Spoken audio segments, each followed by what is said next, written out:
Bom, gurias, vamos finalizar a parte de gravitação universal. Eu vou compartilhar aqui minha tela com vocês. Que agora nós vamos para as últimas partes aí do conteúdo. Tá?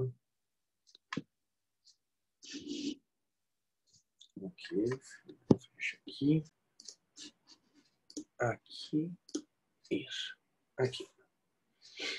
Então, a nossa parte final de hoje, ela culmina na astronomia moderna. Cadê o chat aqui para ver se vocês escreverem alguma coisa? Tá. Bom, gente, na etapa final, tá, da astronomia, tá, nós começamos a falar referente ao século XX. Tá? Então, no século XX, nós temos uma nova mudança de visão do universo. Bom dia, Iago. Então, essa mudança, ela culmina somente com trabalhos de pessoas que... aqui, como o Einstein, que em 1916, a partir de 1905, o Einstein começa a publicar vários trabalhos, mas em 1916 ele publica, né, a teoria geral da relatividade. Tá? Esse trabalho ele foi extremamente importante, principalmente para a astronomia, porque a teoria geral ela traz uma nova visão do universo. Tá?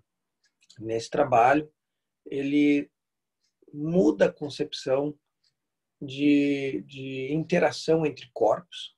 Tá?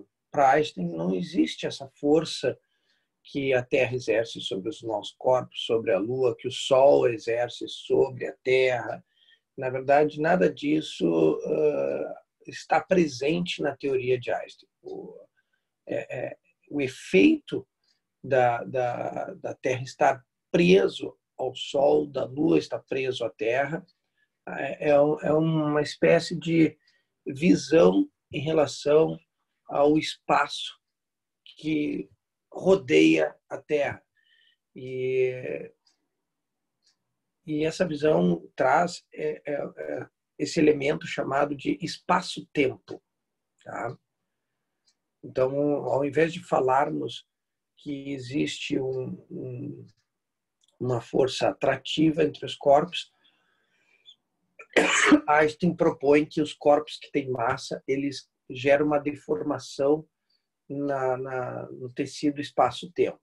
Né? E esses objetos, eles gerando essa deformação, os corpos que eles atraem, eles ficam presos dentro dessa deformação. Tá? Acho que eu tenho aqui uma animação para mostrar para vocês. Só um minutinho, só deixa eu olhar aqui. Deixa eu ver se eu acho ela.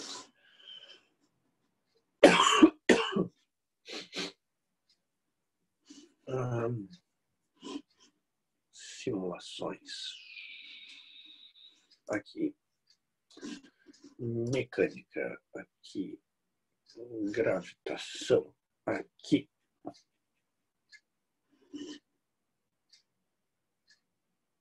Eu acho que é isso aqui. Deixa eu só dar uma conferida aqui e eu já libero para vocês. Eu acho que é esse aqui mesmo. Tá aqui. Deixa eu compartilhar novamente a minha tela. O que eu vou mostrar agora para vocês, vou deixar aqui no meio da minha tela, em vez de aumentar todo ele, tá? É um contraponto entre as duas visões, a visão newtoniana e a de Einstein. Tá?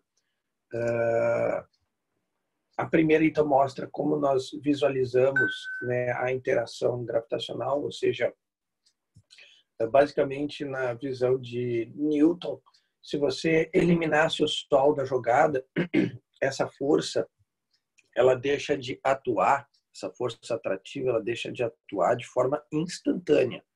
Você não tem mais os corpos, é lógico que não tem mais a força para o Sol exercer sobre os planetas. Então, instantaneamente, eles passam a se deslocar em linha reta.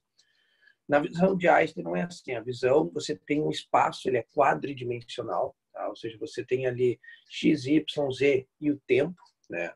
Você tem 4 dimensões, e esse modelo de espaço que o Einstein propõe, o Sol ele cria esse bolsão, né? A Terra cria esse bolsão, e isso deforma o espaço-tempo e prende os corpos ao redor dela, ao redor desse bolsão. Então, na visão de Einstein, não tem essa força atrativa, e se o Sol, né, que obviamente também cria uma curvatura no espaço, tá, sumisse, de repente desaparecesse, ao invés da Terra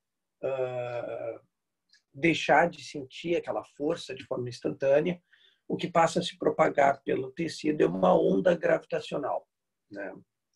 Essa onda gravitacional ela viaja à velocidade da luz, tá? Ou seja, ela vai levar em torno de 8 minutos e 20 segundos até que a Terra não fique mais presa naquela curvatura, porque o espaço ele voltou à sua forma original, né?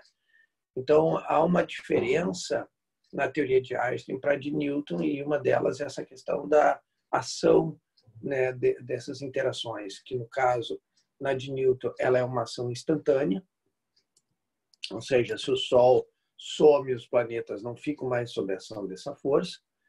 E quando tu tem o trabalho de Einstein, não. O trabalho de Einstein, você tem uma...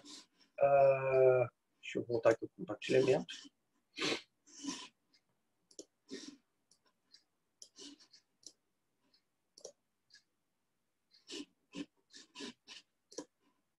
Aqui. Então, você tem, na verdade, uma onda gravitacional, tá, que viaja no espaço no momento que o Sol some, tá, e ao atingir a Terra, né, voltando o espaço à sua, né, planicidade, ou seja, o espaço não está mais curvado pela presença da massa, a Terra não fica mais presa naquele bolsão.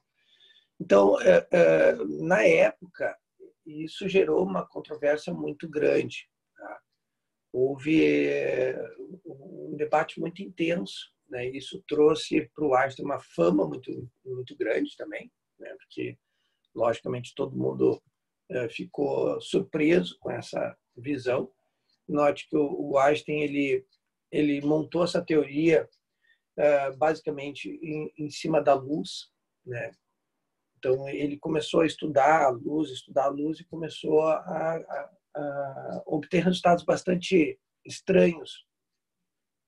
Embora alguns físicos já tinham alguns resultados propostos, né? Só que a diferença é que o Einstein foi um cara que nunca teve medo, ele era um cara jovem, então ele nunca teve medo de propor ideias estranhas. Então, os caras, às vezes, eles tinham alguns resultados já alinhados, mas nunca foram adiante. Tá? E é lógico que o trabalho dele teve que passar por uma prova para ser aceito. Então, em 1919, houve uma possibilidade de tentar provar que o trabalho dele estava correto. E essa prova seria através de um eclipse. Por que um eclipse poderia provar que o Einstein estaria certo? Como vocês podem observar aqui isso aqui, na verdade, é uma foto, né, da publicação, né, do eclipse. Teve 2 equipes que estiveram, uma no Brasil, em Sobral, tá? E outra em Porto Príncipe, na África. Tá? Por que o eclipse seria o momento apropriado para a explicação, para a prova de que a teoria de Einstein estaria correta? Bom, como é que você prova que o espaço é curvo perto de um grande corpo massivo? Então, por exemplo, nós podemos pegar o caso do Sol. Tá? O Sol ele é um corpo com uma massa extremamente grande, tá? Mas como é que eu posso mostrar que o espaço está curvado próximo dele? Bom, a gente poderia imaginar, por exemplo, assim, ó, aqui nesse ponto que vocês estão olhando o meu mouse, espero que esteja tudo ok aqui. ali vocês veem dois pontinhos aqui, esse pontinho e esse segundo pontinho. Então, esse pontinho aqui é uma estrela. Então, a luz dessa estrela, ela viaja, né? A gente sabe, em linha reta no espaço, mas se a teoria do Einstein estiver correta, quando a luz passa próximo do Sol, o Sol vai gerar aquela curvatura no espaço e, portanto, vai desviar a trajetória da luz um pouco mais para a nossa esquerda, chegando até os telescópios aqui na Terra. Só que há um problema. Como é que a gente vai mostrar que essa luz vai estar desviada, tá? E, portanto, para onde tu está olhando não é para a estrela, tu está olhando é para uma posição aqui, ó, que é uma posição aparente, não é a posição real. Então, essa segunda aqui, ó, que eu estou... vou pegar aqui as minhas ferramentas aqui, que fica mais fácil. Agora, eu sempre lembro, eu tenho que lembrar que o Zoom me permite fazer isso. Essa aqui que eu estou marcando é a posição real da estrela. Tá? Então, a luz da estrela ela vai fazer isso aqui. Quando chega no Sol, ela sofre um pequeno desvio, tá? E vem até o telescópio. No entanto, para quem está no telescópio, ele está enxergando a estrela aqui. Ó. Tá? Essa é a linha reta que está olhando. E isso é a posição aparente.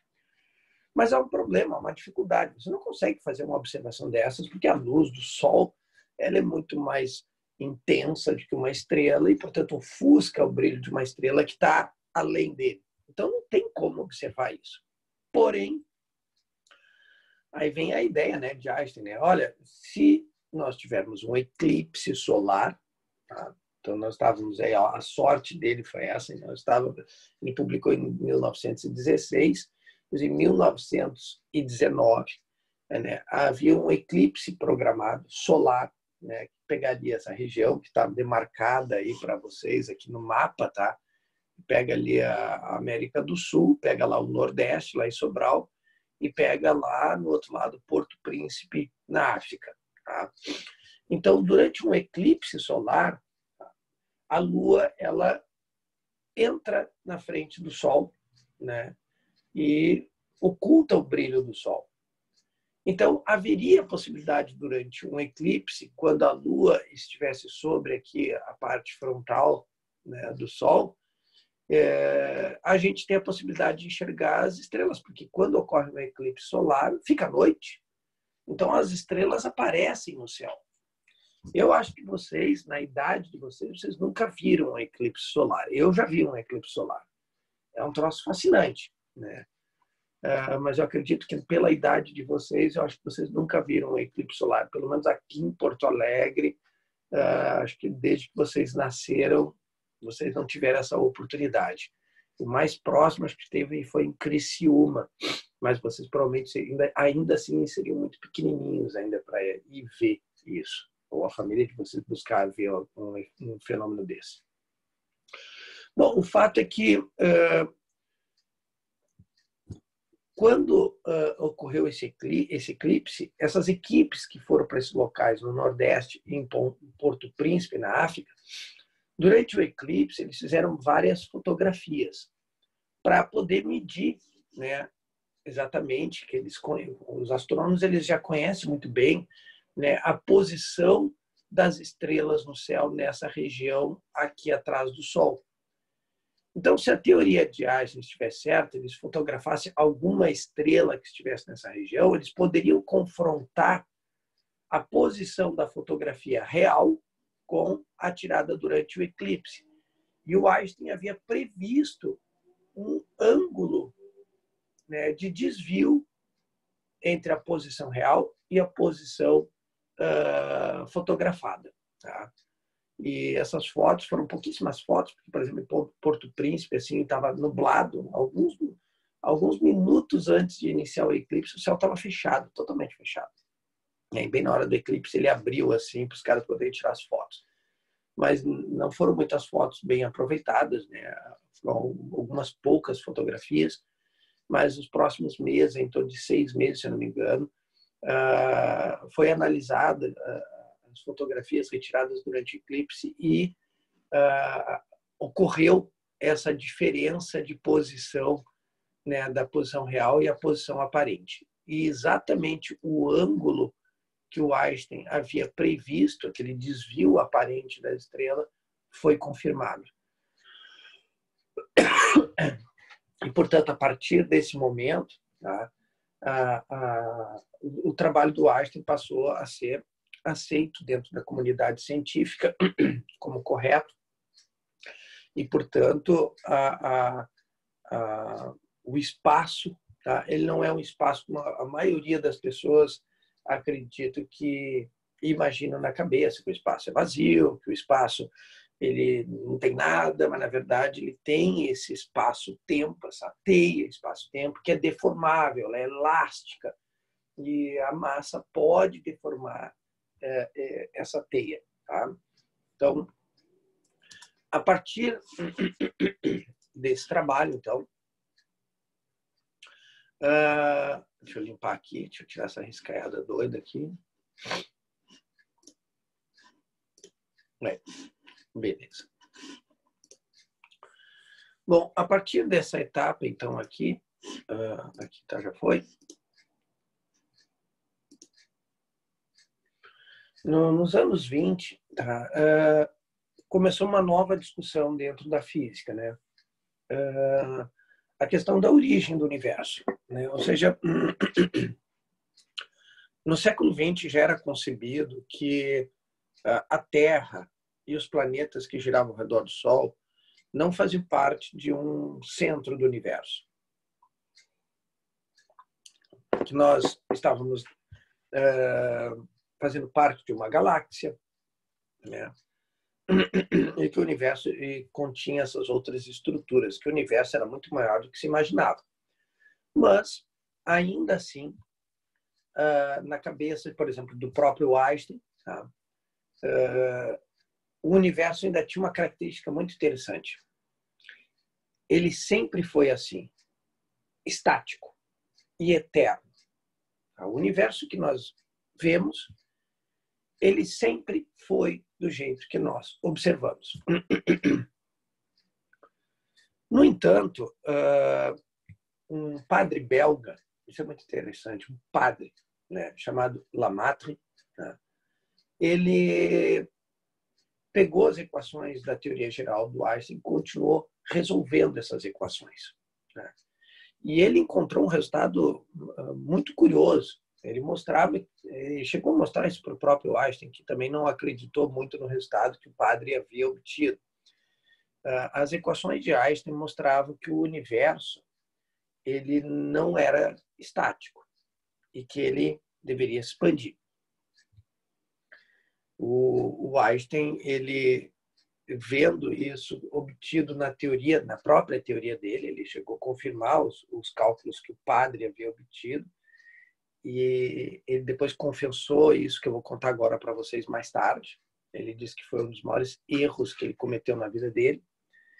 Ele pegou a teoria dele e introduziu um parâmetro na teoria para poder garantir que a teoria dele desse como resultado um universo estático. Ou seja, ele manipulou, né, o trabalho dele, agregando um parâmetro no trabalho para garantir que o universo fosse estático, né, porque ele acreditava nisso.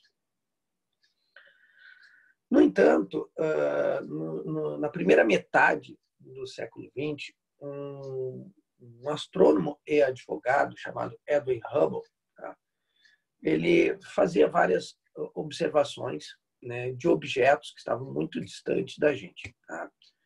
E olhando para a luz desses objetos, Hubble ele começou a perceber que a luz desses objetos ela sofria um certo desvio para a luz vermelha. Tá? Eu não sei como é que vocês vão interpretar isso, mas vamos ver como é que está a cabeça de vocês dentro da física. Todo mundo que estudou ondulatória vai recordar, talvez, se aprendeu, o efeito Doppler, tá? Que é aquele fenômeno que quando você pega, por exemplo, está na calçada e a ambulância vem se aproximando de você e se afasta de você depois, você percebe alterações no som da sirene da ambulância. e que quando ela vem se aproximando, você percebe um som mais agudo e quando se afasta é um som mais grave. Tá? Isso é uma característica do efeito Doppler. Tá? Porém, o efeito Doppler ele não é um efeito restrito apenas ao som. Tá? Ele também ocorre para as ondas eletromagnéticas, como a luz. Portanto, se a gente tivesse um objeto que se movesse muito rápido, né, se aproximando da gente e se afastando, nós perceberíamos, né, da luz que nós enxergaríamos desse objeto, na aproximação, esse corpo mais azulado e no afastamento ele mais avermelhado, em função do efeito Doppler, já que o azul é a frequência mais alta e o violeta no espectro visível da luz e o vermelho uma frequência mais baixa. E o que Hubble fez foi exatamente isso. Ele percebeu que os objetos que ele estava registrando, né, que estavam muito distantes da Terra, eles tinham a luz deles desviada para o vermelho. Tá? Ela sofria um desvio para o vermelho. E o que ele fez foi interpretar esse desvio. Então, ele lembrou do efeito Doppler e interpretou que esses objetos estariam se afastando de nós. Tá? E isso foi chamado de redshift, que é o desvio para o vermelho. Então, e ele publicou os resultados dele em 1929, tá? Perdão, 1952. Tá? E o que acabou acontecendo? Isso foi um choque para a comunidade científica, porque os resultados publicados por Hubble, eles corroboravam com o que o padre havia proposto ali nos anos 20 para o Einstein, né? De que, ora, se os objetos estão se afastando da Terra, quando o tempo está avançando, então quer dizer que se eu pegasse e começasse a voltar o relógio, ao invés de ver os objetos se afastando, esses objetos deveriam, na verdade, cada vez se aproximar mais um dos outros. Tá? Então, é lógico, né, que chegaria em algum momento que estaria tudo junto. Tá? Bom, quem vai trabalhar muito em cima disso é um russo chamado Gamov. Tá? Esse russo, ele publica um artigo, né? O trabalho dele é um trabalho extremamente importante, e Gamov ele faz previsões muito interessantes. Ele não apenas diz que o universo teria nascido de um ponto onde toda a matéria estaria concentrada, tá? E aí a partir que aí uma vez ele foi entrevistado, foi muito engraçado, né? Porque aí daí que surgiu a palavra Big Bang, né? Que alguém perguntou para ele, tá, mas tá, tudo bem, a matéria está toda concentrada no ponto, mas o que fez a matéria começar a se expandir? Aí ele fala, uma grande explosão, um Big Bang. Na verdade, não é uma palavra muito bem traduzida aí para uma grande explosão, né? Mas, enfim, foi a palavra que acabou, né, viralizando, vamos dizer assim. Só que na época, quando ele falou que houve essa grande explosão, meio que as pessoas começaram a ridicularizar que aquilo ali era uma piada, que não faria sentido, né? É uma grande explosão que veio de onde, né? Mas o trabalho dele não se restringe apenas a isso. Gamov, na verdade, o que ele fez foi deduzir, tá, que se o universo estivesse todo compactado num único ponto, toda matéria compactada num único ponto, ela deveria estar muito quente. Tá? E, portanto, ela deveria emitir uma radiação, e isso já era conhecido no século XX, que nós conhecemos, é a chamada radiação do corpo negro. Então, todo corpo aquecido, ele emite uma radiação térmica, tá? E à medida que ele vai, no caso, o universo se expandindo,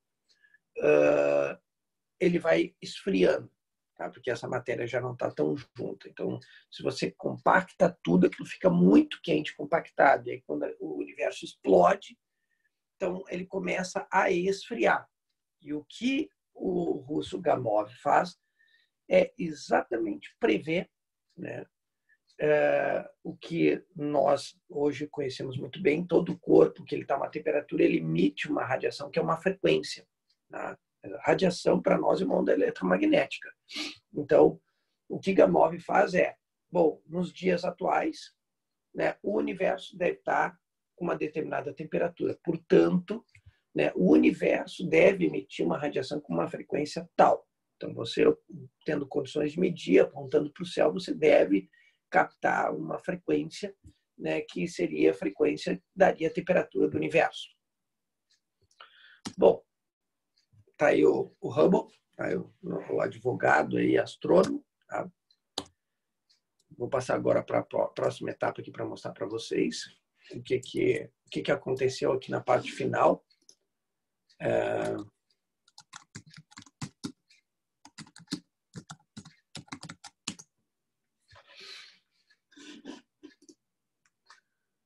Bom, se vocês estão olhando aí o meu navegador, então eu vou apresentar para vocês aqui 2 norte-americanos, sortudos, vamos dizer assim, Wilson e Penzias. Tá? Esses 2 senhores aí, eles, na época, isso aí já é a segunda metade do século XX, eles requisitaram esse objeto grande que está atrás deles aí. É uma antena. Muitas pessoas olhariam para aquilo ali e dizer, o quê? Aquilo ali é uma antena? Sim, aquilo ali é uma antena. Tá? É uma antena dos laboratórios Bell. Esses 2 senhores, eles passaram, é uma antena que ela tem, é tipo um caracol, né? Então, nessa parte aqui é onde está o aparato que está captando ali, identificando ali as frequências que eles estão captando do céu. Tá? Então, essa parte aqui, que é a parte aberta, ela pode girar, né, virando para o céu. Então, o que eles faziam era passar o tempo todo ali identificando frequências dos objetos que eles estão apontando na antena. Então, eles estavam catalogando tudo. Tá? Só que apareceu uma coisa muito estranha. Havia uma frequência que eles não conseguiam identificar a fonte dessa frequência. Tá? Porque para todos os locais que eles apontavam essa antena, essa frequência estava sempre presente. Eles localizavam, essa frequência aqui vem dessa estrela, essa aqui vem do Sol, essa aqui vem não sei o quê, blá, blá. Mas sempre estava junto com essas frequências que eles monitoravam, uma frequência que ela não sumia. Né? Para qualquer que seja o local que tu apontava no céu, ela estava sempre presente. Então, o que acabou acontecendo é que, em um determinado momento, um deles se deparou com o trabalho do Gamow. E lá estava a frequência que o Gamow havia previsto que seria observado, isso é chamada de radiação cósmica de fundo. Tá? Seria um remanescente do Big Bang, seria tipo, entre aspas, né, um eco do Big Bang. Tá? E essa frequência que o Gamow havia previsto era exatamente a frequência que eles estavam captando e não sabiam a fonte. Na época, antes um deles descobrir isso, eles descobriram que tinha um casal de pombos morando dentro da antena, então eles tiraram o casal de pombo. Aí eles viram que a frequência continuava. Aí eles viram que tinha os cocôs dos pombos, então eles foram lá e limparam os cocôs do pombo. Depois eles acharam que eram os equipamentos que estavam com problema. Então eles haviam descartado tudo que poderia descartar para tentar entender essa frequência, até que um deles descobriu que o Gamow havia publicado um trabalho e que lá no trabalho dele estava a frequência que eles haviam detectado. Então, o que eles acabaram fazendo é provando que o Big Bang realmente existiu. Ou seja, que essa explosão que ocorreu há bilhões de anos atrás, tá, de um universo que estava todo compactado e que, ao explodir, começou a esfriar e emitir sempre uma radiação que vai mudando à medida que a temperatura do universo foi mudando. Tá? Então, essa foi a primeira vez, né? E aqui vocês vão também associar um outro contexto que vocês estudam na história. Então, como vocês viram, isso é a segunda metade do século XX. E, portanto, isso aqui é o auge da Guerra Fria. Então, você tem aí 2 americanos, que provam que o Big Bang existiu. E um russo, vamos falar assim, não seria russo, né, o termo correto, sim, alguém lá, representante das repúblicas socialistas soviéticas, tá? E que na hora de indicar, né, alguém para o prêmio Nobel, né, quem foi indicado, né, e quem ganhou o prêmio Nobel foram os americanos, né? Esse é um momento que a gente pode mostrar que a política também interfere na ciência, infelizmente. Tá? Então, o russo nem foi citado no trabalho, que foi um trabalho extremamente importante, mas não foi nem citado. Quem realmente teve o mérito de tudo foi para os americanos. Tá? Bom, então aqui, né, eu trago vocês até o século XX, então nossa viagem na astronomia ela se encerra, então tome muito cuidado. O trabalho, por exemplo, ali da teoria geral de Einstein, ele, por exemplo, foi responsável pelo desenvolvimento também do satélite, do GPS. Tá? Se não fosse o trabalho do Einstein, né, da teoria da relatividade, né, ele tem duas teorias, da relatividade especial e da geral. A geral foi a que completou, né, todo o trabalho. A especial ela tinha certas restrições, mas foi graças a esses dois trabalhos que hoje nós temos o GPS. O GPS não existiria se não fosse esses trabalhos do Einstein. Tá? Então, tome muito cuidado, né, que essa é uma parte, por exemplo, assim, da física que eu já vi aparecer, por exemplo, na UFSC, em Santa Catarina. Tá? A UFSC, em Santa Catarina, já colocou partes da teoria geral. Claro que não entra em parte matemática, tá? Por favor. Vocês não teriam a menor condição de resolver uma questão sobre a teoria geral. É sobre questões de histórias. Essas partes que eu estou contando para vocês é que já caiu. Né? Vocês não têm matemática para poder resolver um problema de teoria geral da relatividade. Tem que fazer praticamente uma graduação inteira em física. Cachumbu, já passei esses slides aí para vocês. Não pegou nas últimas aulas? Bárbara, Tainá, eu passei para vocês esses slides, não passei? Me atualiza aí, só para me confirmar se eu não estou louco aqui.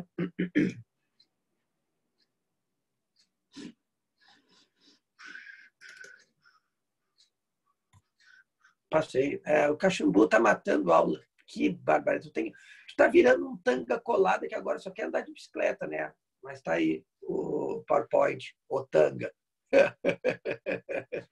Tá aí, meu queridão. Tá completinho aí, tá direitinho. Se precisar aí, tá de boa. Tá? Bom, finalizamos então aqui a gravitação universal. Tá? Então vocês têm aí agora mais alguns dias aí para trabalhar. Não é, acho que uma lista muito pesada, não me lembro agora. Acho que deve ter o quê? Tem umas 90 questões, eu acho, essa parte aí que eu passei de exercício, mas acho que é um bom treininho, pelo menos. O número de questões aí que vocês têm já deve auxiliá-los aí nas questões. Vocês vão ter um termômetro de questões de tudo que é lugar aí, né? Para vocês verem, URGS, etc., né? UFSC, Paraná, né? Então, eu recomendo fortemente aí trabalhar em cima das questões. São 95 questões, são quase 100 questões, tá? Que vocês têm aí para trabalhar. Vocês vão ver que a maioria dessas questões aí, gente, é de cunho teórico, né? Ou seja, querendo saber das leis de Kepler. Tem as questões de cálculo, tem questões até de um certo nível meio xarope, às vezes, de calcular, de fazer o cálculo. Mas o meu pedido é, façam, né? Porque vocês vão ver que as da URGS, vocês vão começar a perceber nessas listas que eu estou passando para você, talvez já tenha gente até percebendo, que as questões da URGS são as mais fáceis de resolver. Eu acho que depois de tantas listas que eu já mandei para vocês aí, para vocês trabalharem, quem realmente está pegando firme já deve ter notado que as questões da URGS não são as questões mais difíceis de vestibulares. Não sei se vocês concordam aí comigo nas listas, né? Tem coisas bem piores do que a URGS. Somente quando o cara olha questões do ITA, as questões da UFSC. Tem gente que já olha as questões da UFSC dessas listas que eu passo e já começa assim, vão me benzer, porque a coisa realmente agora já complica, né? Até porque acertar uma questão inteira com aquelas proposições, e tu acertar certinha todas aquelas que estão corretas, o bicho pega ali. Deixa eu só aqui no meio um minutinho e já vem.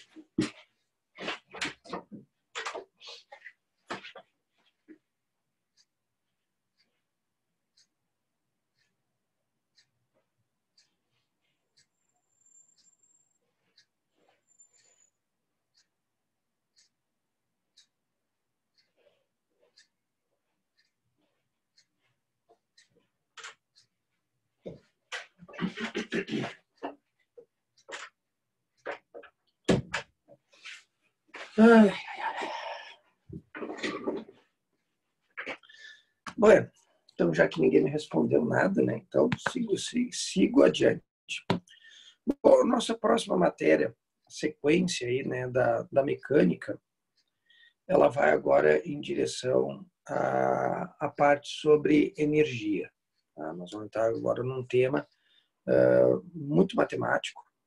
Tá? Ou seja, agora vocês vão notar uma diferença muito grande dessa lista de gravitação que vocês hoje têm em mãos, onde a maioria das questões tu não resolve por cálculo, mas sim por questões de história, que eu contei, quem fez os registros vai lembrar.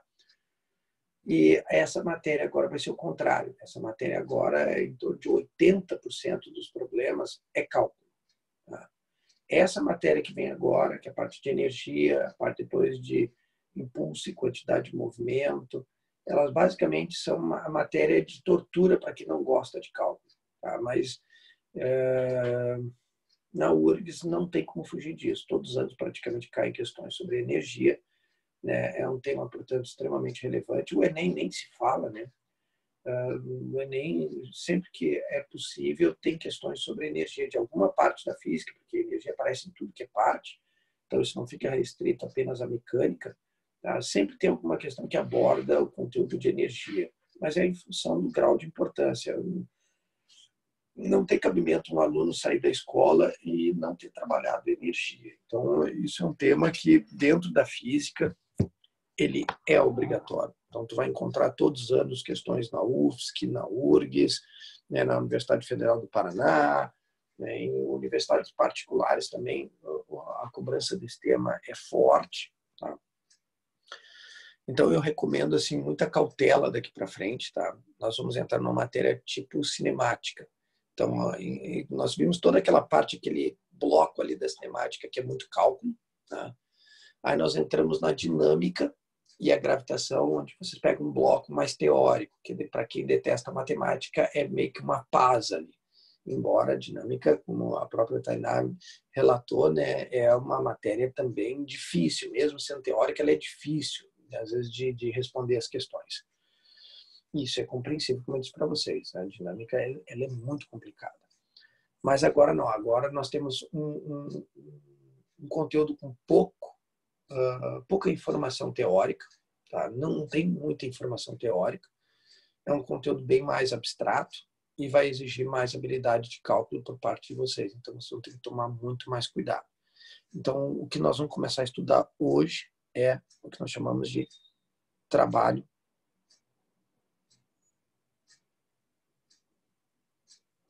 de uma força.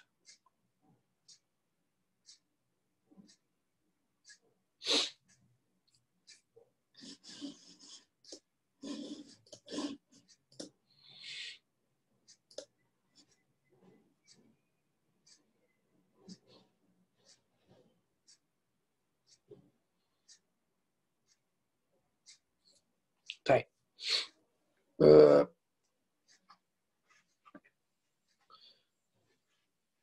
Quando a gente apresenta o conceito de trabalho, né, para os alunos, a gente tenta sempre separar a palavra do nosso cotidiano, trabalho, do conceito na física de trabalho de uma força. São coisas totalmente diferentes. Tá? O trabalho, na verdade, de uma força, a gente deveria sempre falar assim, né? O trabalho de uma força, a tendência da gente é falar trabalho apenas. Tá? Eu não posso obrigar que vocês falem sempre trabalho de uma força, mas eu peço que vocês tomem cuidado, porque quando tu fala trabalho de uma força, na verdade, tu já associa que é necessária a presença de uma força. E que quando tu fala trabalho de uma força, o conceito que está por trás é trabalho é energia. Tá? Trabalho é apenas uma forma de energia. Isso é uma das coisas que eu procuro sempre mostrar para os meus alunos. Tá? O que você vai estudar hoje? É energia.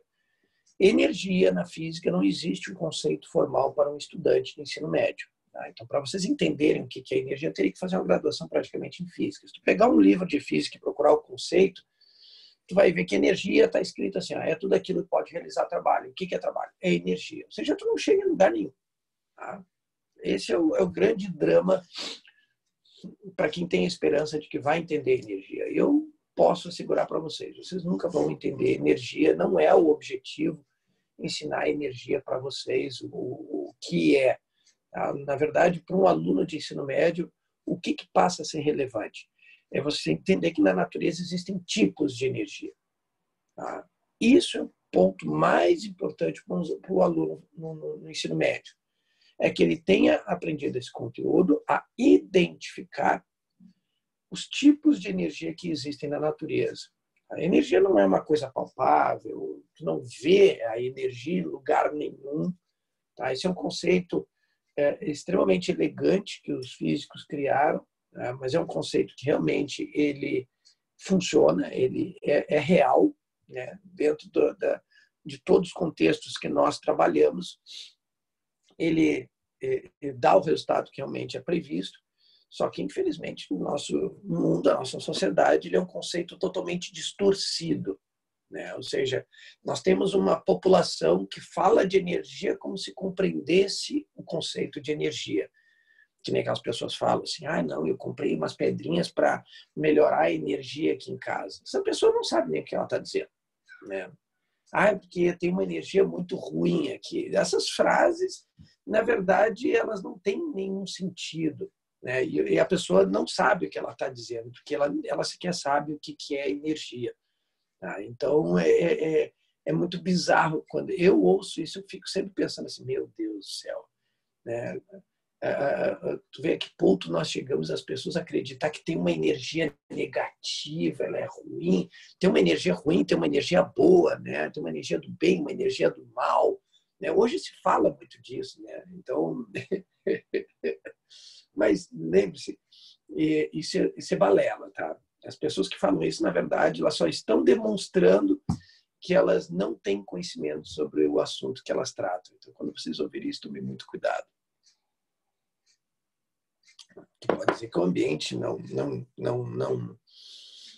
é legal para ti, né? Que não te dá uma sensação boa de poder estar dentro daquele local, vai dizer que o local tem uma energia ruim. É muito bizarro isso. Então, o que é esse trabalho de uma força, tá? Para vocês, então, não vou explicar o que é energia, mas eu vou, pelo menos, mostrar para vocês como é que eu identifico esse tipo de energia. O trabalho, na verdade, é um mecanismo de você transferir energia, observe, para um outro corpo mediante a aplicação de uma força. Tá? Então, o trabalho de uma força é, por definição, uma forma de você transferir energia para um segundo corpo através da aplicação de uma força. Tá? Claro que ninguém vai perguntar isso no vestibular, não tem a pergunta o que é o trabalho. Eles podem perguntar qual a definição de trabalho matemática. Isso sim, isso eu vou mostrar para vocês. Não a definição por escrita, né? Mas isso já aconteceu aí numa universidade privada aqui no estado, fez isso. Eles perguntaram qual era a definição matemática de trabalho. A maioria dos alunos, eu diria 95% dos alunos provavelmente erraram a questão, porque os professores normalmente não mostram isso para os alunos. Os professores eles vão mostrar outra coisa que eu vou comentar com vocês. Bom, mas enfim, a letra qual nós usamos para representar o trabalho é a letra W, que vem de inglês, de work, tá? Mas também usamos a letra grega tau. Tá? Algumas universidades, de forma infeliz, tendem a usar a letra T de trabalho, tá? Mas eu vou retirar isso daqui, porque eu acho uma representação tão horrorosa, porque o T maiúsculo para nós já é usado para período, já é usado para temperatura, então não tem porquê de usar ele para o trabalho, para a representação. Então, nas fórmulas, eu vou manter o que basicamente nós já encontramos aqui na região sul, que é o W ou o tal, ou seja, qualquer uma dessas letras aí para representar o trabalho nas fórmulas eu posso utilizar sem problemas.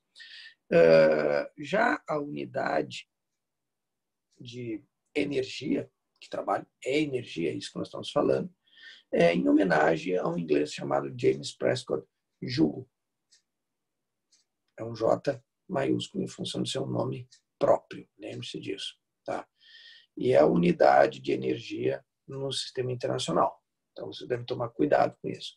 Sempre que você expressar a resposta em joules, de energia ou de trabalho, isso implica que as unidades que você está usando no cálculo têm que ser pertencentes ao sistema internacional. Não vai me mosquear nas unidades, por favor, cuidado com isso. Porque energia não tem apenas como joule unidade. Por exemplo, nós temos aí também a caloria. Tá? A caloria também é uma unidade de energia. Só que ela não é do SI. Tem que tomar muito cuidado. E quem lembra aí do seu passado aí de vestibulando, de aluno na escola, a caloria ela aparece muito lá na termo. Tá? Lá na termo a gente tem bastante questões aí que trabalha com caloria. Tá? Mas, igual eu já alerto para vocês, essas duas unidades são unidades de energia, mas a que pertence ao sistema internacional é o joule. Tá? A caloria, existe uma forma de converter ela para joule, só usando uma regrinha de 3. Isso depende muito do cara que faz a questão. Tu tem ali que uma caloria é 4,18 joules. Tá? Mas aí, dependendo do cara que faz a questão, ele pode botar 4,2, pode arredondar para 4 também. Tá? Então, dependendo, né, da instituição que vocês estão fazendo, tipo as minhas listas, aí tomem muito cuidado, porque às vezes não vem essa informação, como eu já comentei aí anteriormente, em algumas questões de algumas universidades de Santa Catarina. Tipo a UFSC, ela nunca vai te dar essa informação no texto, no enunciado da questão. Isso aparece naquela folha lá do formulário das fórmulas. Tá? Então, vocês sabem que nas minhas listas aí vocês têm o ano da questão, né, e a fonte da questão. Então, se vocês acharem conveniente, vocês podem simplesmente procurar ali a prova na internet, no Google, vocês vão olhar o formulário, vocês vão ver qual é o valor que ele está te dando ali em joules, né, para uma caloria, se é 4, 4,18, 4,2, isso é uma consulta básica. Mas se eu quiser usar só o 4? Bom, né, se tu tiver errado, a diferença provavelmente vai ser pequenininha no teu resultado, não vai ser uma diferença tão grande. E como já é de praxe, né, as questões da física, geralmente, as alternativas, elas não estão tão próximas. O que permite fazer, que nem aquela questão do 9,8 do Gzinho e o 10 do Gzinho, que às vezes aparece nas questões lá, os caras botam 9,8, mas tem aluno esperto que passa o olho lá nas alternativas, vê elas tudo com os valores distantes um do outro, ele usa 10. Ele não vai chegar exatamente na resposta, mas chega perto. Né? Então, ele não se preocupa em ficar trabalhando com número com vírgula. Tá? Mas é apenas uma dica aí para... Eu sei que vocês já estão se acostumando com isso, quem já está resolvendo bastante questões, aí já está se habituando, quando precisa de uma informação nas questões de Santa Catarina, tem que ir buscar lá no formulário ou faz o que eu acabei de contar. Bom, então, a primeira etapa, vamos dizer assim, a parte burocrática, tá, dessa matéria é trabalho. Tá? É uma forma de transferir energia para o corpo através de uma força. Usamos essas letras, a unidade é o joule. Lembre-se que a energia é uma grandeza escalar. Ela não depende de direção e sentido. Tá? Então, quando vocês trabalharem com a energia e forem questionados sobre ela, lembre-se que ela é uma grandeza escalar. Ela não tem um vetor associado a ela. Bom, e qual é a definição matemática para trabalho? Tá? Note, vocês nunca vão usar isso, escrevam isso, tá? Nunca usarei isso para cálculo, tá? Isso é apenas como uma definição, tá? A definição matemática de trabalho é essa aqui.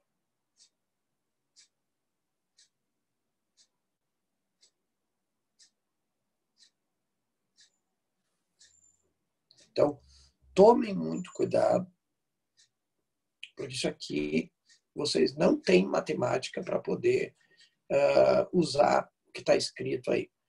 O que está escrito aí não é trabalho igual a força vezes distância. Tá? Não é isso. E ali não tem distância também. É deslocamento. Distância é uma grandeza escalar. Deslocamento é uma grandeza vetorial. Tá? Até para mostrar um pouco as diferenças entre distância e deslocamento, vocês podem pegar o caso, por exemplo, de uma pista retangular, com vários pontos aqui nos vértices dessa pista retangular, A, B, C e aqui D, e as dimensões dessa pista, por exemplo, sejam 40 metros e 30 metros, 40 por 30 metros, tá? Se vocês pegarem um atleta que vai de A até B e perguntar, bom, qual foi a distância que ele percorreu? Qualquer pessoa vai dizer 40 metros. Qual foi o deslocamento que ele percorreu? A pessoa vai dizer, ué, 40 metros, já falei. Aí você vai dizer assim, tá certo isso, professor? Bom, a princípio tá. Tá, mas então os dois são a mesma coisa? Não.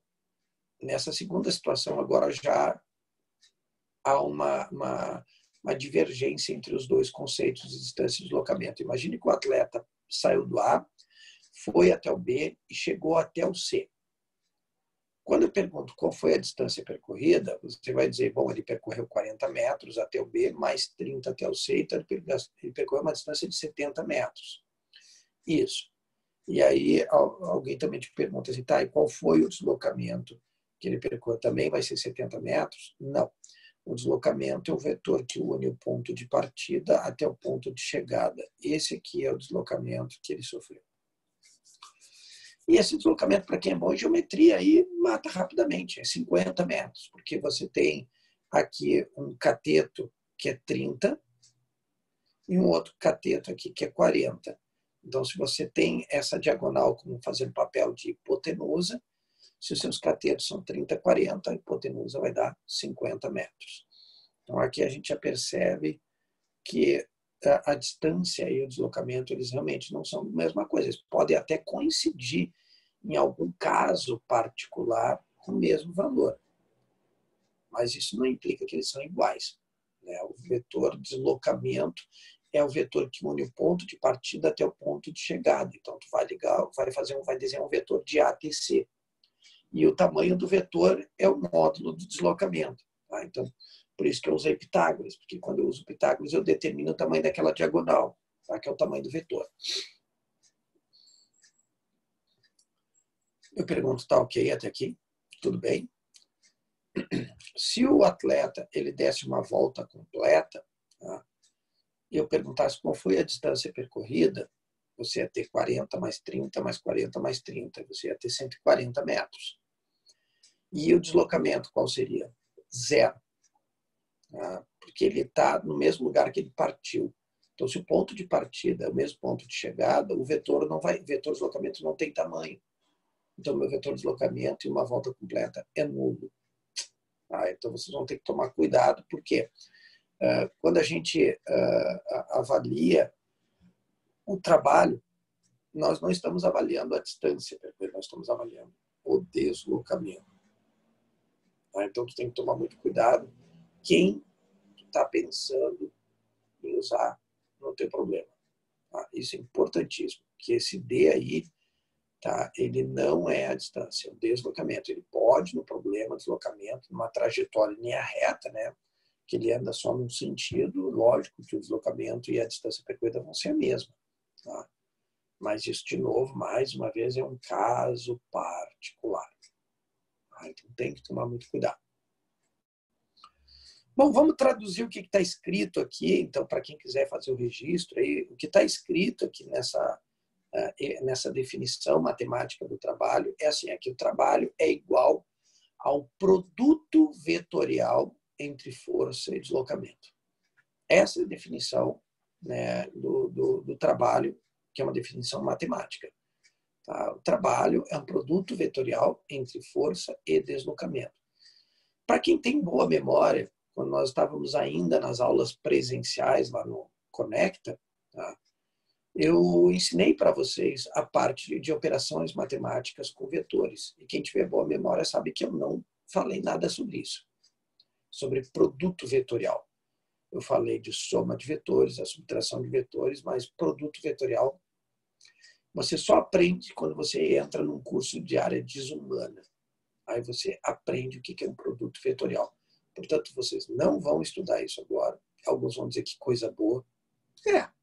Né? É menos matemática para incomodar vocês.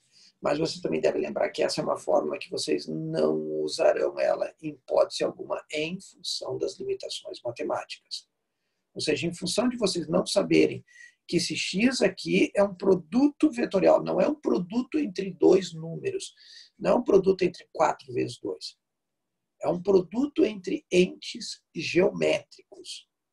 Tá? Então, isso não é algo trivial.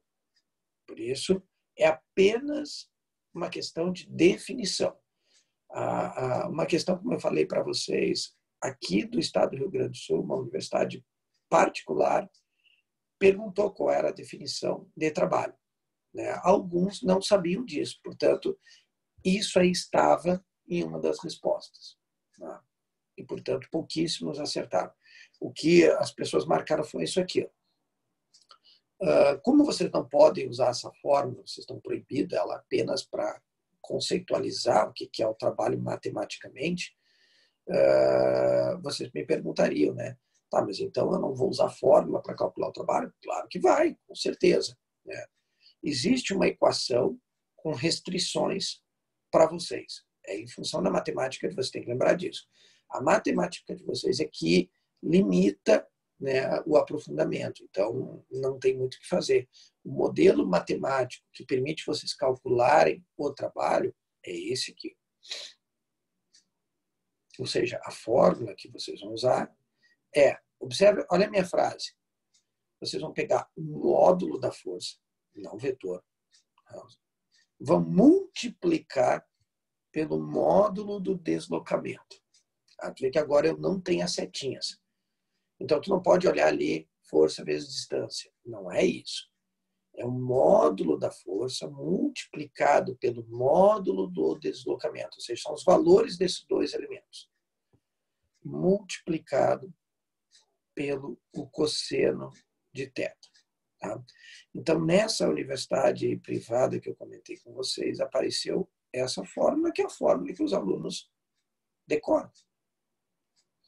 Então, quando eles pediram qual era a definição de trabalho, a maioria das pessoas marcou essa como alternativa correta. Tá? E, logicamente, tiveram uma surpresa ao conferir o gabarito, porque erraram a questão.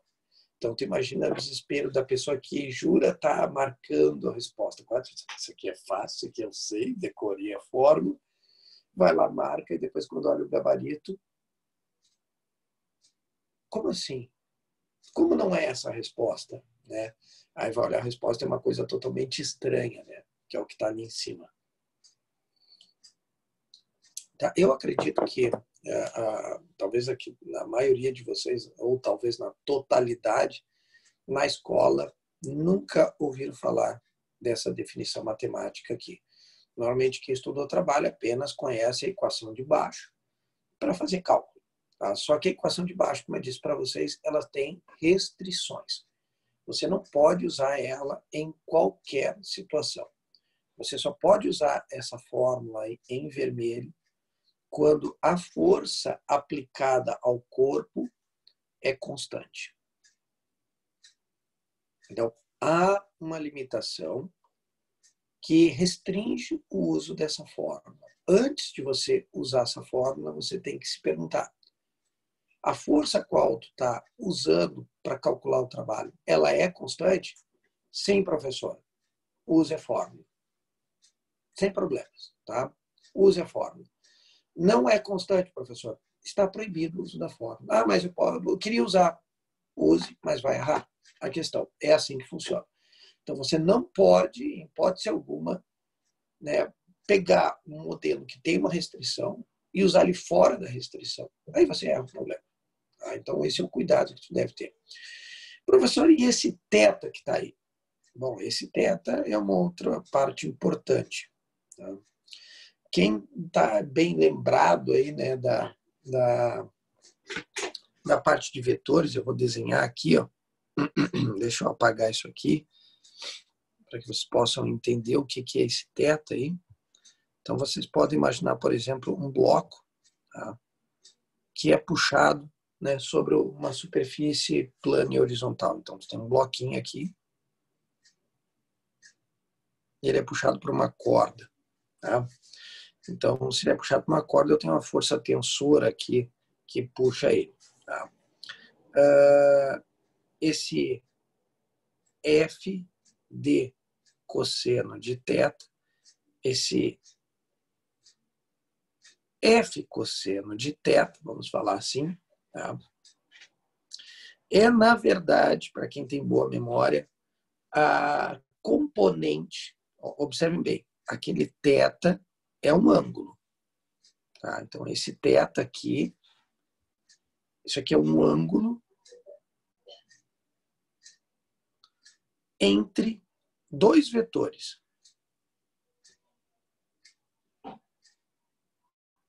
Entre os vetores força e deslocamento. Isso é o teta. Tá? É um ângulo entre esses dois vetores. O deslocamento geralmente não aparece nas questões desse vetor. O vetor força geralmente aparece, ou como tu já estudou dinâmica, tu reconhece as forças e sabe para onde elas apontam. Então, isso não é um problema. Já o vetor deslocamento, quando tu está puxando um objeto, é para onde o objeto está indo.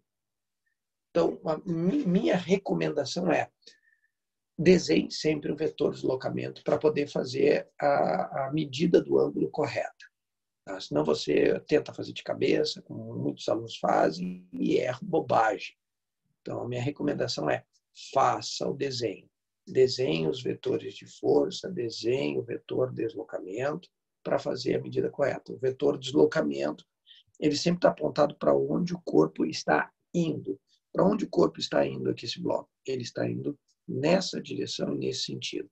Então, o meu ângulo θ é o ângulo entre a força em questão que tu está avaliando e o deslocamento.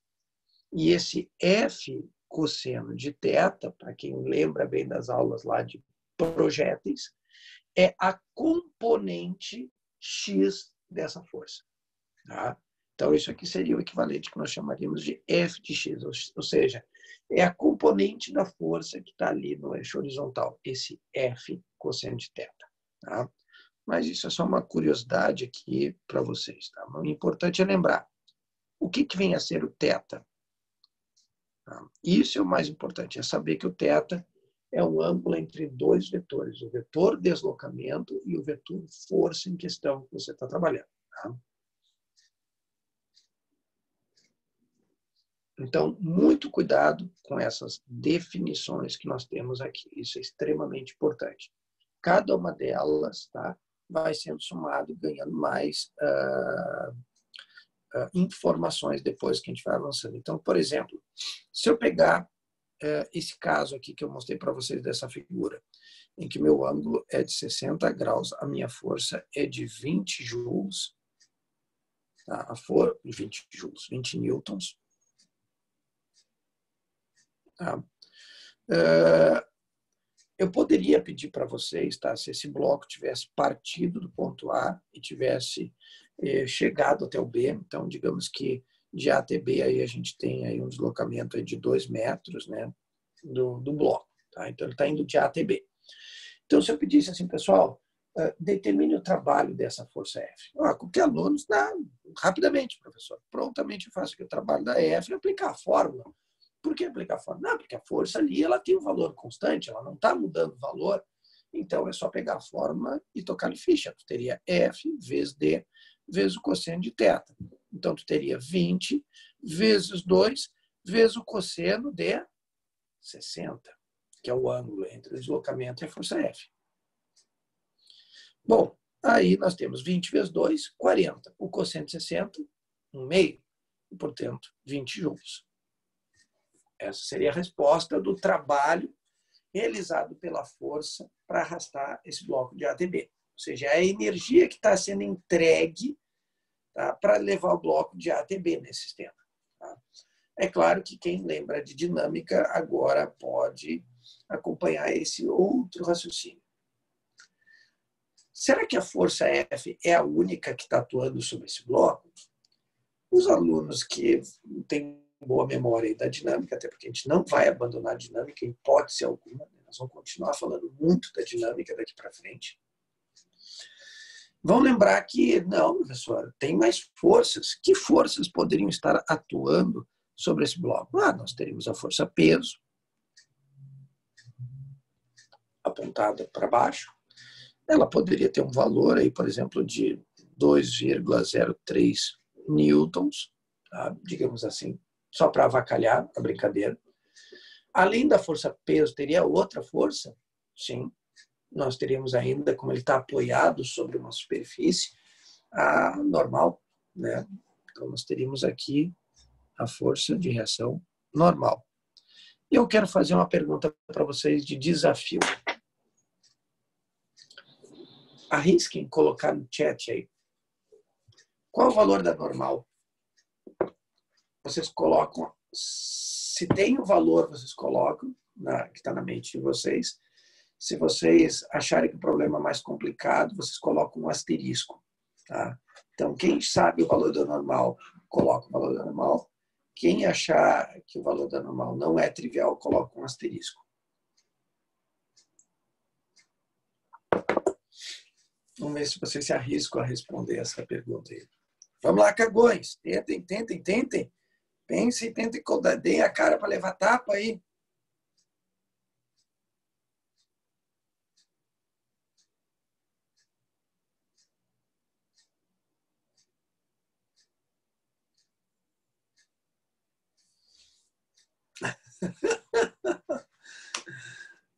Já saiu o primeiro asterisco. Ó.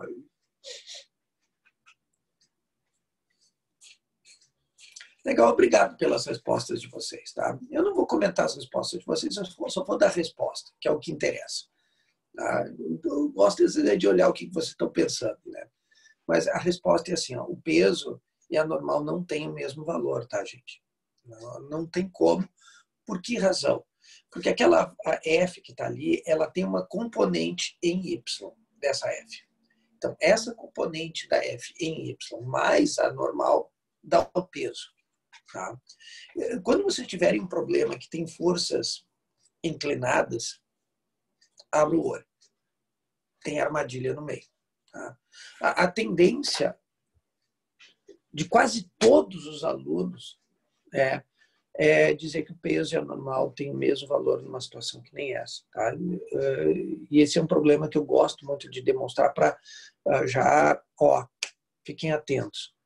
Porque quando tem uma força inclinada, eu falo isso milhares de vezes quando a gente está estudando a dinâmica. Tá? Você tem que decompor a força, você tem que decompor a força, você tem que decompor a força. Sempre. Porque no momento que tu puxa a componente vertical daquela F de Y, eu tenho uma F de Y para cima, tenho a normal para cima e o peso para baixo. Então, o normal e o peso não podem ter o mesmo valor. Porque não são as únicas que tem ali na vertical. Tá? Então, a gente tem que ter muito cuidado. Tá? Muito cuidado com isso. Então, fiquem atentos ao se depararem com uma força inclinada, né? Decomponham sempre essa força, certo, meus queridos? Então, por gentileza, fiquem atentos nesses problemas. A URGS faz isso com frequência para sacanear o pessoal. Né? Até porque essa parte vetorial de decomposição de força é um inferno para a maioria dos estudantes. Tá? Tem gente ainda que provavelmente ainda encontra um pouco de trauma nessa parte de xarope que é. Eu até entendo a parte matemática disso, como sempre é uma parte matemática que o aluno ele não gosta de assimilar isso. Isso para ele é meio que um desgosto dentro da física. Tudo bem, mas de novo, a gente não está aqui para ficar escolhendo as coisas. A gente está aqui para lembrar. Vocês precisam apenas estar preparados para quando isso cair, não caírem na armadilha. É isso que interessa. O gosto aqui é irrelevante para nós. O que importa é tu entendeu por que o peso anormal não tem o mesmo valor? Ah, entendi, professor. Ok, é o que basta. A resultante desse bloco na vertical é zero. Tá, cachorro? Ele não tem uma resultante diferente de zero na vertical, porque não há movimento desse cara na vertical. Então, na vertical, tu teria uma equação assim, ó, normal mais a F de Y igual a peso. Tá? Isso aqui é porque a força resultante no eixo Y é zero. Tá? Então, não havendo nenhum movimento dele no eixo vertical, então a força resultante na vertical é nula. Então, a partir dessa conclusão, então nós temos que o valor da normal mais o valor da F de Y é igual ao valor do peso. Tá? Então, para poder saber a normal, eu teria que pegar o peso menos a F de Y. A F de Y é fácil determinar. Seria F seno de θ. Seria 20 vezes o seno de 60. Aí tu teria F de Y. Tá? E aí tu aplica, joga com peso. Tá? Claro que eu não programei os valores, joguei os valores tudo a bangu aqui, tá? Mas o importante é tu entender isso aqui, ó. Que elas não serão iguais ao peso normal. A resultante não tem como ser diferente de zero na vertical, porque eu ainda não terminei minha análise na horizontal. Note que eu estava apenas perguntando que forças estariam atuantes nesse sistema. Meu querido cachumbu, tanga colada, vai andar com aquelas roupinhas justinhas de bicicleta, eu quero só ver isso.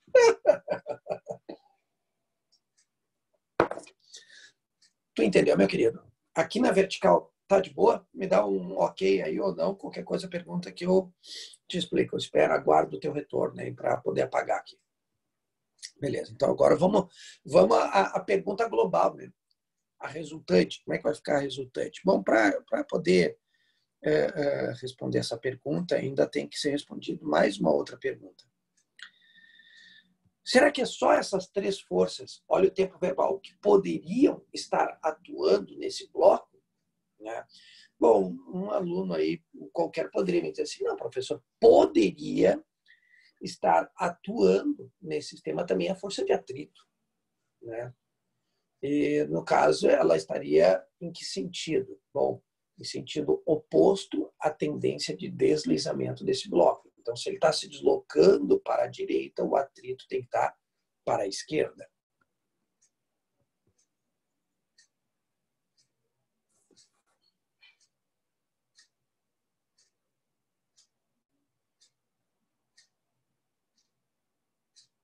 Vamos imaginar que o valor dela fosse 4 newtons. Tá? O valor da força de atrito. Bom, o Paulo, o Cachimbo, já poderia agora... Paulo, o Cachimbo, tu conseguiria me dizer agora se a resultante é zero diferente de zero? Né? Tu conseguiria baseado nos valores agora que estão aí, se a resultante é zero, é diferente de zero do corpo inteiro, agora vamos falar inteiro, né? Ó, esse sistema aí, o bloquinho, está acelerado ou está andando com velocidade constante? Qual seria o teu palpite aí, meu querido, para essa situação aí?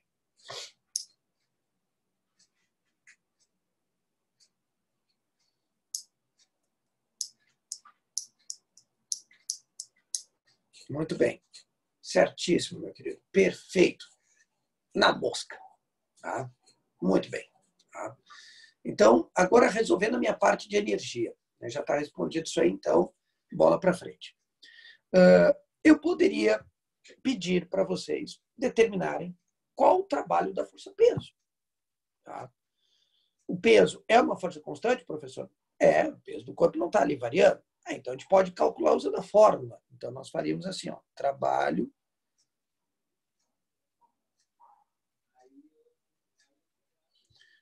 o trabalho da força peso, tu vai botar ali sempre o índice da força que tu está calculando, para não ficar um monte de W e o cara faz depois uma confusão. Sempre coloca o índice da força que está calculando o trabalho. Tá?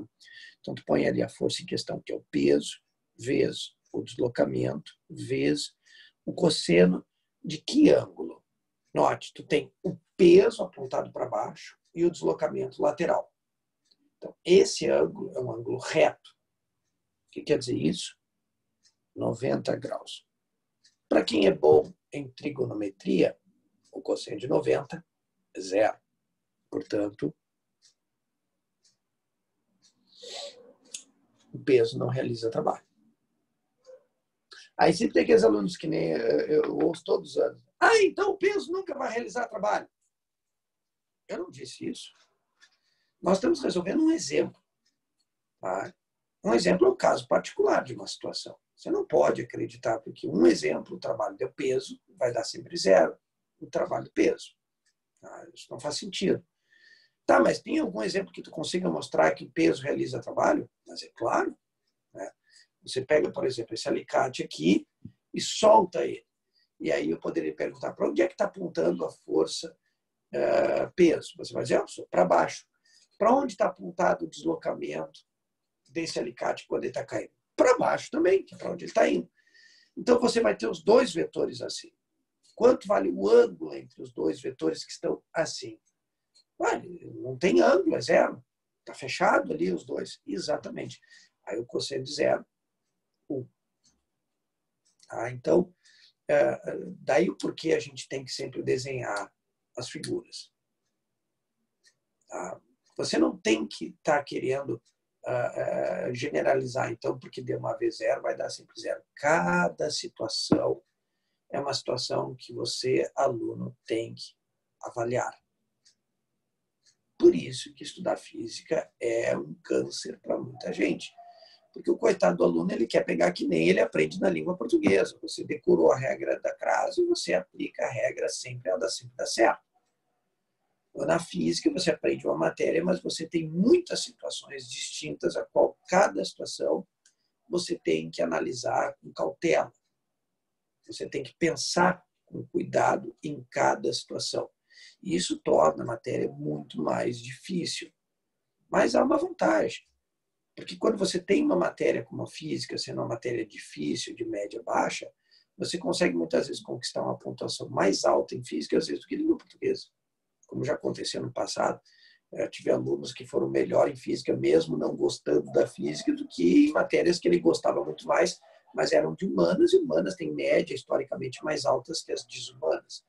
Então, geralmente, os pontos que fazem a diferença na medicina, às vezes, eles são oriundos de matérias que o aluno não gosta, mas estudou e aprendeu. Então, cuidem bem disso. Mas o que é importante que vocês guardarem? Observem bem. Sempre que uma força é perpendicular ao deslocamento, ela não realiza trabalho. Olha o caso da normal. A normal, se eu perguntasse, daria para calcular o trabalho da normal? A normal não vai mudar o valor dela. Então, dá para calcular usando a fórmula. Então, só que nós já sabemos que a normal é uma força que está perpendicular ao deslocamento. Ela está virada para cima ali, que ela é 90 graus com a superfície, e o deslocamento é para a direita. Então, vamos ter um cosseno de 90 também, e, portanto, o trabalho da normal vai dar zero. O que tu pode guardar na tua cabeça é isso. Qualquer força perpendicular ao deslocamento não realiza trabalho. E aí entra uma parte que a gente comentou lá na matéria de gravitação, que eu posso comentar aqui com vocês, que é bem legal. Se tu pegar a Terra, o planeta Terra, e um satélite em órbita da Terra, para onde aponta, perdão, quantas forças estão atuando sobre esse satélite que está em órbita da Terra? Tá? Digamos que ele está se deslocando nesse sentido, tá? No sentido anti-horário. Tá? Vou apagar a setinha, importa para vocês é saber. Então, o satélite se desloca no sentido anti-horário. Tá? Quantas forças estão atuando sobre o satélite? Uma só, que é a força gravitacional. A força peso também, que pode dizer assim. Está apontada para baixo. Em contrapartida, eu perguntaria, para onde é que aponta o deslocamento sobre esse satélite? Bom, o deslocamento é para onde ele está indo. Ele está indo para cá, para a direita, para a esquerda, perdão. E ele vai alterando a orientação desse vetor a cada instante. Tá? Mas o fato é que, se você olhar o deslocamento e a força ali, elas são perpendiculares. O que quer dizer isso? Não há realização de trabalho, ou seja, um satélite, para ficar em órbita, o que significa não realizar trabalho? É que não gasta energia para se manter em órbita, porque o trabalho aqui é zero. Então, para manter um satélite em órbita, a gente não precisa ir lá abastecer ele de vez em quando para dar energia para mantê-lo em órbita. Não é necessário. Tá? Então, uma vez que você coloca o objeto na órbita e na velocidade correta, pode abandonar que dali ele não vai sair. Tá? Porque ele não vai gastar energia para manter-se na órbita. Tá? Então, isso é um detalhe extremamente interessante, tá? Dentro da gravitação associado já à nossa matéria. Então, toda e qualquer trajetória fechada, tu tem o teu deslocamento sendo nulo. Mais um reforço para o trabalho ser quanto? Zero. Tá? Além do mais, que em trajetórias curvilíneas, tá? Você tem a força e o deslocamento formando ângulos retos. Então, essa força centrípeta, ou seja, forças centrípetas, não realizarão trabalho porque são perpendiculares ao deslocamento. Tá? No caso, a nossa força peso aí é a força centrípeta. Tá? Então a gente tem que tomar cuidado porque força centrípeta, eu comentei isso com vocês, ela não existe como uma força. Tá? Lembra da definição dela? Ela ou é uma resultante de forças que aponta para o centro, ou é uma força que está apontada para o centro. Tá? Então tem que tomar muito cuidado com isso. Então essa é uma definição extremamente importante. Voltando ali ao meu exemplo. Tá? Então tu vê, ó, eu calculei o trabalho da F, calculei da peso e da normal. Daria para calcular de atrito? Claro que dá. Trabalho da força de atrito. A força de atrito ela é uma força constante também, né? Ela não é variável. Esse aí seria um atrito cinético. Tá? Então, o trabalho da minha força de atrito, na hora de eu fazer meu lanche, o tico-teco aqui já estão colapsando, vai ser a força de atrito vezes o deslocamento vezes o cosseno de que ângulo? De novo, pelo desenho, a gente observa. Força de atrito para cá, deslocamento para cá. Quanto vale essa abertura entre esses dois vetores? 180 graus. Tá? Então, nós vamos ter aqui cosseno de 180. Então, nós vamos ter aqui 4 vezes 2 vezes menos 1. Portanto, nós vamos ter menos 8 joules de trabalho da força de atrito. Qual o significado disso? Uma energia negativa? Pô, professor, eu estava agora há pouco falando que essas coisas eram bobagem. A bobagem é a forma como as pessoas interpretam. Energia negativa existe, só a interpretação dela que é diferente do que as pessoas têm na cabecinha delas. Tá? O que representa esses menos 8 joules? Tá? Se a gente fizer uma análise que é a seguinte, para entender esse resultado. A força F está entregando quanto de energia para levar o bloco A, do bloco de A até B? 20 joules. Isso é o que a força F está entregando de energia. Agora, observe a minha próxima pergunta. Todos esses 20 joules estão sendo usados para levar o bloco de A até B? A resposta é negativa. Não. Você não está usando integralmente esses 20 joules para fazer esse deslocamento de A até B. Então, quanto realmente eu estou usando? Você soma todos os trabalhos das forças envolvidas. 20 mais 0, menos 8, 12 joules. Essa aqui é a energia realmente que está sendo utilizada para deslocar de A até B. 8 joules, ali o valor do atrito, está sendo transformado em outras formas de energia. Por exemplo, quando esse bloco está sendo deslocado sobre a superfície, tá? Que nem a minha caneca aqui, ó, a gente está ouvindo barulho. O som, ele transporta energia. Então, esses 8 joules negativos aí, eles vêm lá daqueles 20. Ou seja, daqueles 20, 8 joules viraram som ou vamos falar assim, ó, parte desses 8 joules viraram som. Quando você está deslizando um bloco sobre uma superfície, pode gerar aquecimento entre a superfície. Então, parte desses 8 joules virou uma onda sonora, outra parte tirou aquecimento, outra parte vai virar trabalho de deformação. Ou seja, você gera desgaste entre as duas superfícies. Tá? Então, você não consegue dar uma quantidade de energia e toda ela ser utilizada para fazer aquela tarefa. Uma parte é perdida em função do atrito. O atrito, ele é um ladrão de energia, é isso que tu tem que entender. Então, quando tu calcula o trabalho do atrito e ele dá negativo, quer dizer que tu está pegando parte da energia que tu entregou ao sistema e transformando isso em outras formas de energia. É isso que está acontecendo. E essa soma desses trabalhos que resultou nesses 12, isso é chamado de trabalho da força resultante.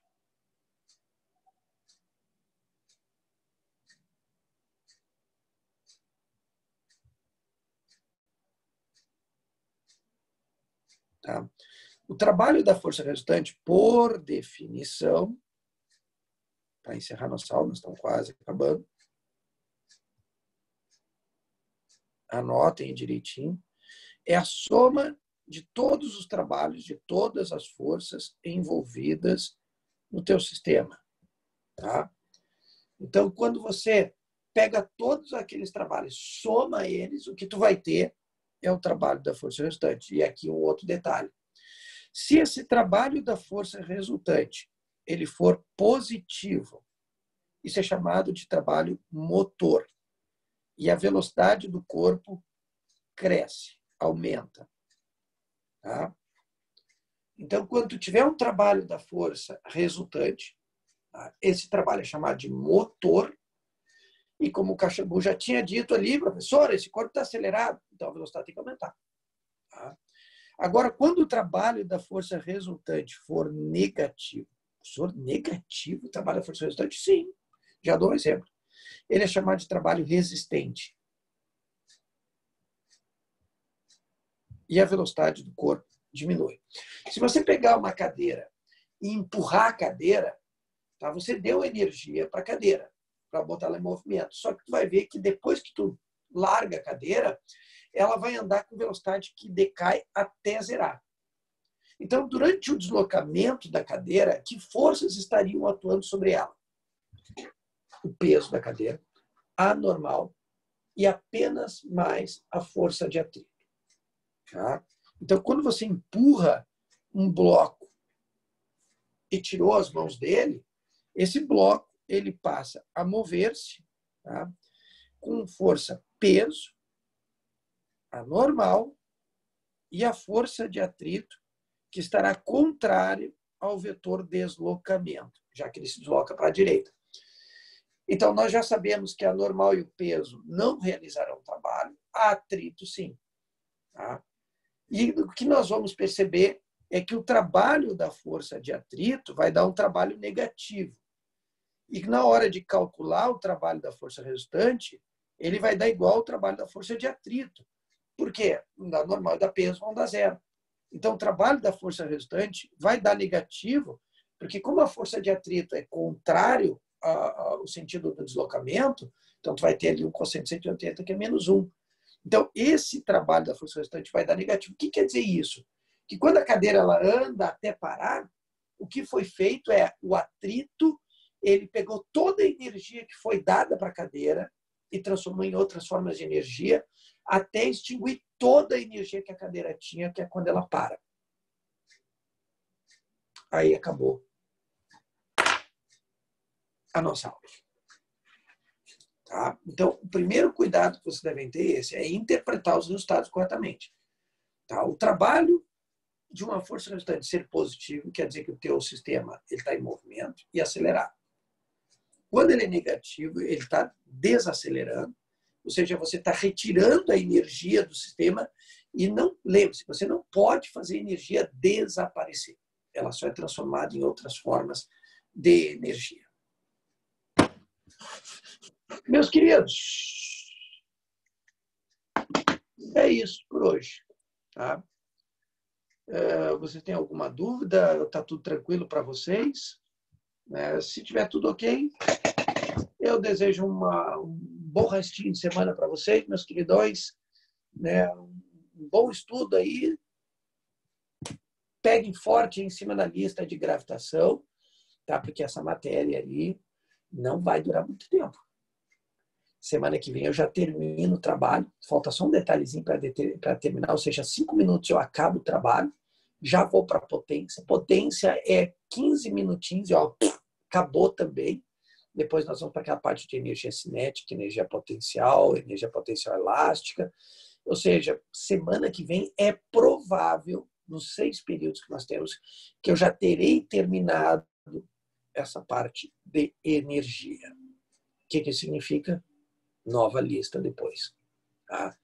Então, aproveite o fim de semana que vocês não têm nada para fazer na rua. Caxambu, tu não é para comprar bicicleta agora. Tu tem que ficar quietinho dentro de casa. Tá? Tu não vai te meter agora a comprar bike. Tu fica em casa quietinho, depois tu vai poder andar de bicicleta. Porque eu acho o fim da picada ver as pessoas andando de bicicleta de máscara. Isso não existe, né, cara? Não é possível. Né? Ver as pessoas, às vezes, sozinhas andando de bicicleta com máscara. Ou dentro do carro fechado usando máscara. Tem coisas assim que a gente não acredita, né? Mas, enfim, um bom fim de semana a todos. Um beijão, tá? E até a próxima aula. Até segunda-feira, meus queridos. E façam bastante os exercícios. Grande abração a todos e até a próxima aula. Deixa eu sair que eu já estou me intrometendo na próxima aula. Bye, bye.